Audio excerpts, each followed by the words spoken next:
Hi, നമ്മളൊരു car വാങ്ങുന്നു. നമുക്കറിയാം അതിൽ ഡീസലോ അല്ലെങ്കിൽ പെട്രോളോ അതല്ലെങ്കിൽ CNGയോ ഇപ്പം നമുക്ക് EV ഒക്കെ ഉണ്ട് അല്ലേ. ഇതൊന്നും അല്ലാതെ ഒന്ന് സങ്കല്പിക്കുക, അതിലൊരു എനർജി ജനറേറ്റ് ചെയ്യുന്നൊരു ഡിവൈസ് ഉണ്ട്. അതങ്ങ് വെച്ച് കഴിഞ്ഞാൽ ലൈഫ് ലോങ് ആയിട്ട് ആ കാറ് പിന്നെ എങ്ങനെ ഓടിക്കൊണ്ടേയിരിക്കും. ഇങ്ങനത്തെ കാർ ഏത് കമ്പനി ഇറക്കുന്നതെന്ന് പലപ്പോഴും നിങ്ങൾ ചോദിക്കും. ഇത് സാധ്യമാണെന്ന് വെച്ചാൽ സാധ്യമാവും. എപ്പെന്നറിയോ, നമ്മൾ എന്നാണോ ന്യൂക്ലിയർ ഫ്യൂഷനിൽ വിജയിക്കുന്നത്. നമുക്കൊരു ന്യൂക്ലിയർ ഫ്യൂഷൻ റിയാക്ടർ, ചെറിയ റിയാക്ടർ നമുക്ക് സെറ്റ് ചെയ്യാൻ പറ്റുകയാണെങ്കിൽ അതിനാവശ്യമായി, നമുക്കറിയാം അതിൽ ഹൈഡ്രജൻ ഫ്യൂസ് ചെയ്തിട്ട് ഹീലിയം ഉണ്ടാകുന്ന ഒരു പ്രോസസ്സൊക്കെയാണ്.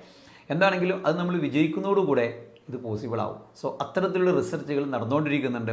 ഇതിൽ നമ്മൾ എന്ന് വിജയിക്കുന്നോ അന്ന് നമുക്ക് പിന്നെ ഡീസലിനെ കുറിച്ചോ പെട്രോളിനെ കുറിച്ചോ അല്ലെങ്കിൽ ചാർജ് ചെയ്യുന്നതിനെ കുറിച്ചോ ഒരിക്കലും ടെൻഷൻ അടിക്കേണ്ടി വരില്ല. നല്ലൊരു കാറല്ലേ. സോ ഇത് ഇൻട്രൊഡ്യൂസ് ചെയ്യുന്നൊരു കമ്പനിക്കായി നമുക്ക് ഓരോരുത്തർക്കും കാത്തിരിക്കാം. Thank you.